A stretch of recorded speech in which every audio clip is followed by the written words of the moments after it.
오늘의 말씀은 요한일서 2장 1절부터 11절입니다. 나의 자녀들아, 내가 이것을 너희에게 쓰면 너희로 죄를 범하지 않게 하려 함이라. 만일 누가 죄를 범하여도 아버지 앞에서 우리에게 대언자가 있으니 곧 이루우신 예수 그리스도시라. 그는 우리 죄를 위한 화목 제물이니 우리만 위할 뿐 아니요 온 세상의 죄를 위하심이라. 우리가 그의 계명을 지키면 이로써 우리가 그를 아는 줄로 알 것이요, 그를 아노라 하고 그의 계명을 지키지 아니하는 자는 거짓말하는 자요, 진리가 그 속에 있지 아니하되 누구든지 그의 말씀을 지키는 자는 하나님의 사랑이 참으로 그 속에서 온전하게 되었나니 이로써 우리가 그의 안에 있는 줄을 아노라. 그의 안에 산다고 하는 자는 그가 행하시는 대로 자기도 행할지니라. 사랑하는 자들아, 내가 새 계명을 너희에게 쓰는 것이 아니라 너희가 처음부터 가진 옛 계명이니 이 옛 계명은 너희가 들은 바 말씀이거니와 다시 내가 너희에게 새 계명을 쓰노니 그에게와 너희에게도 참된 것이라. 이는 어둠이 지나가고 참빛이 벌써 비침이니라.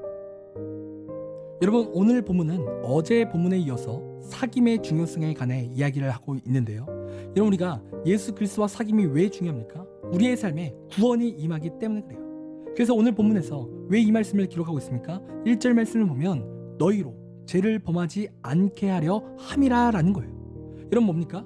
더 이상 우리가 죄를 짓지 않게 하겠다는 거예요. 여러분, 이 뜻이 어떤 뜻이에요? 하나님과의 사귐이 끊어지지 않기 위해서 이러한 기록을 남긴다라는 거죠. 그리고 하나님과의 사귐이 끊어지지 않는 이유는 예수님께서 우리의 죄에 관해서 대언자가 되어 주신다라는 겁니다. 여러분, 그렇다면 여기서 말하는 대언자는 어떠한 뜻을 가지고 있습니까? 여러분, 변호사를 가리키는 거예요. 그러니까 여러분, 우리가 재판을 할 때 피해자나 피의자를 변호하는 변호사가 있어요. 그리고 그러한 변호사 역할을 우리 예수님께서 우리에게 해주신다라는 겁니다. 여러분, 그렇다면 왜 우리 예수님께서 우리를 위해 변호사가 되어 주십니까? 여러분, 예를 들어서 정말 불리한 재판에서 유능한 변호사가 있다면 그 불리한 재판을 유리하게 이끌어갈 수 있습니다. 여러분, 예를 들어서 정말 불리한 재판에서 유능한 변호사가 있으면 그 불리한 재판을 유리하게 이끌어가는 거예요. 그러니까 만약에 유능한 변호사가 없다면 그는 엄벌에 처하게 되는 거죠. 그런데 그 유능한 변호사 때문에 무죄 판결을 받을 수 있다는 거죠. 그리고 이와 마찬가지로 우리 예수님께서는 우리에게 유능한 변호사가 되어 주신다는 겁니다. 여러분, 우리가 마지막 때 하나님 앞에 심판을 받습니다. 그리고 그 심판 가운데 모든 사람은 다 죽게 되어 있는 거예요. 왜요? 우리가 지은 죄의 근거로 말미암아 우리가 죽게 되기 때문에 그렇습니다. 그리고 우리는 반드시 죽게 되는데 갑자기 우리를 변호하시는 예수님께서 나타나신다는 거죠. 그리고 어떤 말씀을 하십니까? 내가 지었던 죄를 이미 예수님께서 다 치루셨다는 말씀을 하신다는 거죠. 그래서 우리는 죄로 말미암아 더 이상 죽지 않아도 된다는 말씀을 하신다는 거예요. 그러니까 예수님께서 그 심판에 있어서 우리를 변호하시고 또 증인이 되셔서 우리가 구원받게 된다는 거죠. 여러분, 그런데 중요한 사실이 뭡니까? 예수님께서는 아무나 그를 위해서 변호하시지는 않는다는 거예요. 여러분, 우리 예수님께서 우리를 변호하실 때 어떠한 사람을 변호하시냐면 예수님과의 사귐이 있는 자만을 예수님께서 변호하신다는 거예요. 그리고 그러한 예수님과의 사귐이 있는 자를 예수님이 변호하실 때는 어떠한 일이 나타나냐면 예수님께서 하시는 그 재판에서 백전백승하시는 은혜가 반드시 나타난다는 거예요. 예수님과 사귐이 있는 자는 반드시 구원받는다는 거죠. 그래서 우리는 세상 그 어떠한 것보다 우리의 변호사 되시는 예수님과 반드시 사귐의 관계가 있어야 한다는 거예요. 그리고 그 예수님과의 사귐의 관계가 되려면 어떻게 해야 됩니까?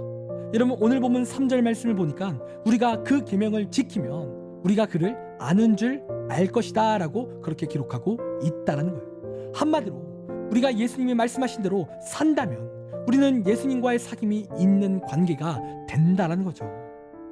여러분, 4절 말씀을 보면 그를 아노라 하고 그의 계명을 지키지 아니하면 거짓을 말하는 자다라고 말을 하고 있습니다.